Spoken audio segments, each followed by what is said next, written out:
बागेश्वर में राज्य सरकार के 3 वर्ष पूर्ण होने के उपलक्ष्य में जन सेवा दिवस उत्सव के रूप में मनाया गया। कार्यक्रम का उद्घाटन कपकोट विधायक सुरेश गड़िया ने रिबन काटकर और दीप प्रज्वलित करके किया। इस दौरान सरकार के ऐतिहासिक निर्णयों, प्रमुख योजनाओं और उपलब्धियों को जनता के सामने प्रस्तुत किया गया। लगभग 30 से अधिक विभागों ने अपने स्टॉल लगाए और नागरिकों को जन कल्याणकारी योजनाओं के बारे में जानकारी दी। कार्यक्रम में लाभार्थियों को चेक वितरण, कृषि यंत्र, उपकरण, दवाइयां और बीज वितरित किए गए। वहीं चिकित्सा शिविर में स्वास्थ्य परीक्षण और परामर्श दिया गया। राज्य सरकार का मुख्य कार्यक्रम बागेश्वर में सजीव प्रसारण के माध्यम से देखा गया। विधायक सुरेश गड़िया ने सामूहिक प्रयासों की आवश्यकता पर जोर देते हुए कहा कि हमें भारत को 2047 तक विकसित राष्ट्र बनाने के लिए प्रतिबद्ध होकर काम करना चाहिए। उन्हें सरकार की 3 साल की उपलब्धियों के लिए शुभकामनाएं दी। लालकुआं में धामी सरकार के 3 साल पूरे होने पर युवा कांग्रेस नेता हेमवती नंदन दुर्गापाल ने सरकार पर तीखा हमला बोला। उन्होंने धामी सरकार को विफल बताते हुए आरोप लगाया कि राज्य में भ्रष्टाचार, महंगाई और बेरोजगारी बढ़ गई है। उन्होंने कहा कि सरकार ने जनता को झूठे सपने दिखाए और कोई ठोस उपलब्धि नहीं दी।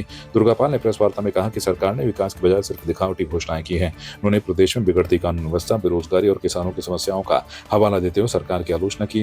विशेष रूप से भू कानून और यूसीसी के मुद्दे पर भी उन्होंने सरकार को घेरा, जहां 2 जिलों को छोड़ दिया गया। दुर्गापाल ने सरकार को अब तक की सबसे बड़ी विफल सरकार बताते हुए कहा कि सरकार के पास जनता को बताने के लिए कोई ठोस उपलब्धि नहीं है।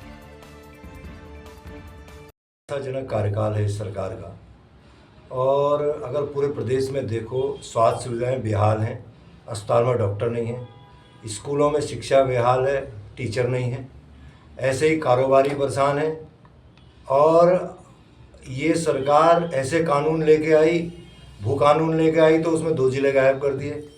यूसीसी लेके आई तो उसमें एक ऐसा क्लॉज डाल दिया कि पूरे उत्तराखंड में थू हो रही है। तो निराशाजनक कार्यकाल रहा है। कारोबारी परेशान, किसान परेशान, मजदूर परेशान। कोई भी इस सरकार के कार्यकाल से संतुष्ट नहीं है। हाँ, जो है कागजों में और वैसे सरकार इतना काम कर रही है, लेकिन धरातल पे कुछ नहीं दिखाई दे रहा है। देखिए, मुद्दे की जगह पे हैं, उन मुद्दों में कोई काम नहीं हुआ है। सड़कों में गड्ढे हैं, चेकडाम बने नहीं हैं, बरसात आने वाली है। और अस्पतालों में, आप लालकुआं विधानसभा के अस्पतालों में डॉक्टरों की कमी है, एक्सरे मशीनों की कमी है, रेडियोलॉजिस्ट नहीं है। और हर वर्ग, मजदूर वर्ग से लेकर हर वर्ग परेशान है। मजदूरों को सुविधाएं मिलती थी BOCW से, वो टूल किटें बंद हो गई, आर्थिक सहायताएं बंद हो गई। तो कुछ लोगों को अल्मोड़ा के सल्ट क्षेत्र के पोखरी गांव में एक दुखद घटना सामने आई है, जहां 60 वर्षीय बुजुर्ग गोपाल सिंह की किसी जंगली जानवर के हमले में मौत हो गई है।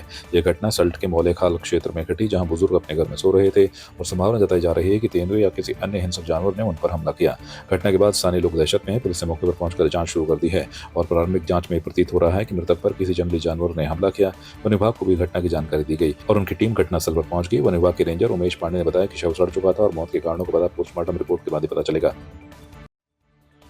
विधानसभा बजट सत्र के दौरान विवादित बयान देने के कारण मंत्री पद से इस्तीफा देने वाले प्रेमचंद अग्रवाल के समर्थन में कांग्रेस ने भाजपा नेताओं के खिलाफ प्रदर्शन किया। कांग्रेस कार्यकर्ताओं ने राज्यसभा सांसद और भाजपा प्रदेश अध्यक्ष महेंद्र भट्ट के पौड़ी में आयोजित कार्यक्रम में गो बैक के नारे लगाए। एजेंसी चौक में कांग्रेसियों की भीड़ इकट्ठा हो गई, जहां एसडीएम सदर रेखा आर्य ने उन्हें शांत करने की कोशिश की, लेकिन वे कार्यक्रम स्थल तक पहुंचने के प्रयास में लग गए। इस दौरान पुलिस और कांग्रेसियों के बीच नोकझोंक भी हुई और कुछ कार्यकर्ताओं को गिरफ्तार कर लिया गया। कांग्रेस ने महेंद्र भट्ट के बयान पर आपत्ति जताई है, जिसमें उन्होंने पहाड़ के लोगों को सड़क छाप कहा था। महेंद्र भट्ट ने कहा कि कांग्रेस अब मुद्दों से हटकर व्यक्तिगत हमलों पर ध्यान दे रही है और उनका बयान गलत तरीके से पेश किया जा रहा है। देखिए, महेंद्र भट्ट जी को मैं सबसे पहले ये कह देना चाहता हूँ कि जिस तरह से लगातार आपके नेतागण, आपके लोग और आप स्वयं जो है पहाड़ विरोधी नारे लगातार लगाते जा रहे हो और पहाड़ विरोधी बातों को करते जा रहे हो, तो कहीं ना कहीं ये आपकी मानसिकता को दिखाता है।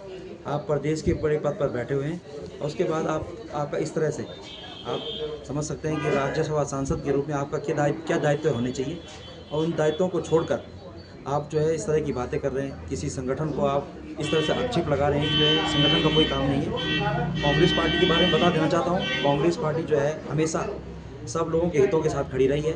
हमेशा जब देश में विपदा आई है, जब देश में आप जैसे संगठनों ने लोगों का शोषण किया है, तो कांग्रेस जो है लोगों की आवाज़ बनकर सड़कों पर खड़ी हुई है। और उसी क्रम में आज हम लोगों ने युवा कांग्रेस, हमारे जो जिला अध्यक्ष हैं, उनके नेतृत्व में हम लोगों ने यहाँ पर उनका घेराव करने का कार्यक्रम किया था। लेकिन दुर्भाग्य है हमारे पहाड़ का और दुर्भाग्य है हमारी सरकार का कि हम लोग जो है एक पहाड़ी होने के नाते हम लोग जो है खुलकर अपने पहाड़ के लोगों का समर्थन नहीं कर पाते। मैं इतना कहना चाहता हूँ, महेंद्र भट्ट जी को इतना बता देना चाहता हूँ कि अगर आप लोग अपनी आदतों से बाज नहीं आए तो निश्चित रूप से आपको आने वाले समय में जनता इसका परिणाम देगी और 2027 बहुत ज़्यादा दूर नहीं है। आप देख लीजिएगा आप लोगों की क्या हालत होती है। देखिए, आज हमारे द्वारा यहाँ पर हमारे प्रदेश के भाजपा के जो हमारे प्रदेश अध्यक्ष हैं महेंद्र भट्ट जी, उनके द्वारा यहाँ सरकार के 3 साल बेमिसाल के कार्यक्रम में उपस्थित हो यहाँ उसके उद्घाटन समारोह में आए थे। देखिए, हमारे जो उत्तराखंड के लोग हैं वो जो प्रेमचंद अग्रवाल जी के द्वारा हमारे उत्तराखंड के लोगों को गलत शब्द किए बोले गए थे, वो उनके खिलाफ जो आंदोलन कर रहे थे उनको सड़क छाप बोला गया, जबकि हमारे जो प्रदेश अध्यक्ष भाजपा के हैं वो खुद सड़क छाप हैं। और 3 साल तो छोड़िए, यहाँ पे उनको 8 साल हो गए भाजपा की सरकार को। कम से कम पौड़ी में ऐसा, पौड़ी मुख्यालय में आप 5 काम गिना दीजिए जो हमारे माननीय मुख्यमंत्री जी ने किए हों या हमारे सांसद जी ने किसी ने भी किए हों। देखिए सर, सबसे पहले तो मैं ये बताना चाहूँगा, जिस प्रकार से महेंद्र भट्ट जी ने इस पहाड़ी समाज को, इस उत्तराखंड की पहाड़ियों को सड़क छापका है, तो ये कहीं ना कहीं भाजपा की और महेंद्र भट्ट जी की मानसिकता को साफ साफ दर्शाता है। और आज उनका जब दौरा पौड़ी में रहा तो युवा कांग्रेस, मेन कांग्रेस, NSU धर्म का विरोध इसी कारण किया गया। और अधिकारियों द्वारा आप देख रहे होंगे कि पुलिस बल हमें रोक रहा है। कितना दुर्भाग्य है इस प्रदेश का कि अगर युवा अपनी आवाज़ भी उठाना चाहे तो पुलिस द्वारा उसकी आवाज़ को दबाने का ये भाजपा सरकार काम कर रही है। और मैं एक चीज़ और कहना चाहूँगा, जैसे मुझे आज पता लगा कि महेंद्र भट्ट जी ने एक बयान दिया कि कांग्रेसियों के पास कोई काम नहीं है। महेंद्र भट्ट जी, कांग्रेसियों के नहीं, पूरे युवाओं के पास कोई काम नहीं, महिलाओं के पास कोई काम नहीं है। 8 साल भाजपा के हो चुके हैं, आप 3 साल बेमिसाल का अपना कार्यक्रम करके अपनी उपलब्धियां गिना रहे हैं और हमारे पौड़ी के विधायक जी वहाँ सो रहे हैं। तो सोचिए, आप भाजपा के साथ साथ भाजपा ने क्या हासिल इस उत्तराखंड प्रदेश का किया है। लेकिन 2027 दूर नहीं, जनता आपको जरूर आपको सबक सिखाने का कार्य करेगी। देखिए, जब कांग्रेस मुद्दाविहीन हो गई तो व्यक्तिवादी राजनीति पर केंद्रित अपने को करने का प्रारंभ किया है। अच्छा होता है कांग्रेस के लोग अपनी नीति, अपने आने वाले कार्य और अपोजिशन की भूमिका, जिस भूमिका में क्या क्या अभी सरकार को करना चाहिए उसको गिनाती। लेकिन मैं पिछले दिनों से देख रहा हूँ कांग्रेस हताश है, मुद्दाविहीन है, इस प्रकार के विषयों को उठाती है। मेरा बयान की पद्धति, जिस रूप में उन्होंने उसको व्यक्त किया, आशय से भिन्न था।